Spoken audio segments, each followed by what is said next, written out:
Texting is the most important skill in modern dating. If you get it wrong, you lose the connection before it even starts. Today, we're going deep into the strategy. Most guys fail because they're either too boring or too aggressive. We're going to fix that with a 3-step framework that actually works. Step 1 is all about the opener. You have to give her a reason to respond. The "hey" or "how's it going" texts are death sentences for your chances. Always start with a reason based on context. Maybe it's a callback to a conversation you had or a reaction to something she just posted on her story. For example, "saw this meme and it totally reminded me of that story you told about your dog." It's low pressure and invites a natural response. Or if you just met, "did you actually survive that boring meeting after I left?" It shows you were paying attention and creates a shared inside joke. Avoid the interrogation trap. Don't ask 5 questions in a row. Make observations. Observations lead to better conversations than questions ever will. Once you've started the conversation, the real work begins. You have to manage the flow.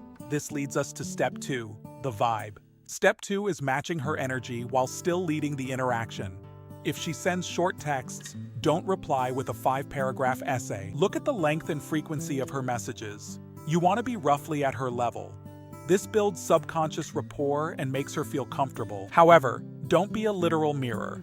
You still need to lead. If the energy is dipping, it's your job to inject some humor or a new topic to keep it alive. And be careful with emojis. Use them to clarify tone, not as a replacement for words. Too many emojis can come across as insecure or overly eager. Let's talk timing. You don't need to play games, but you also shouldn't be waiting by your phone. Live your life. A man with a busy life is naturally more attractive. Think of it like ping pong. You send a message, she sends one back. If she hasn't replied, don't send a second text. Patience is your greatest tool here. Finally, step 3. Have an end goal. Texting is not the relationship. Texting is a bridge to get you to a real-life meeting. Don't fall into the trap of becoming a pen pal. If you text for weeks without asking her out, she'll lose interest or put you in the friend zone. Look for green lights.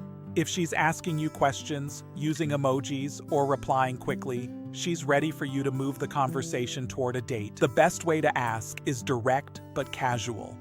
"We should grab a drink at that new spot you mentioned. How does Thursday look for you?" Always be specific with the time and place. "Do you want to hang out sometime?" is weak. "Let's go to X place on Y day" is a plan. It shows leadership. If she says she's busy and doesn't suggest an alternative time, back off. Don't chase. Give her the space to miss your presence. One of the biggest mistakes is over-texting. If your blue bubbles are twice as long as her gray ones, you're trying too hard. Scale it back immediately. Stop asking, "How was your day?" every single day. It's a chore to answer.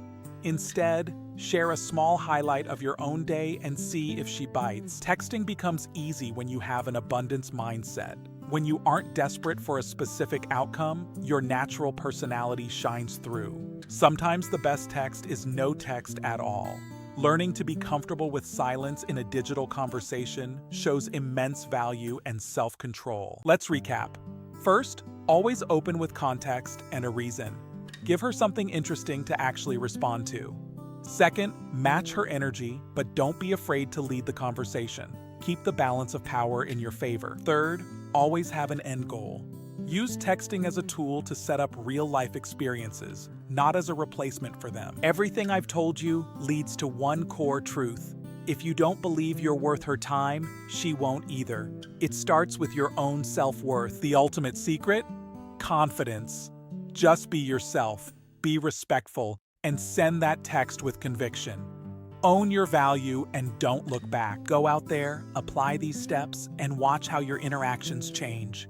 Texting doesn't have to be a source of anxiety. It can be a fun part of the process. I want to hear your success stories. What's the best text you've ever sent that got a great response?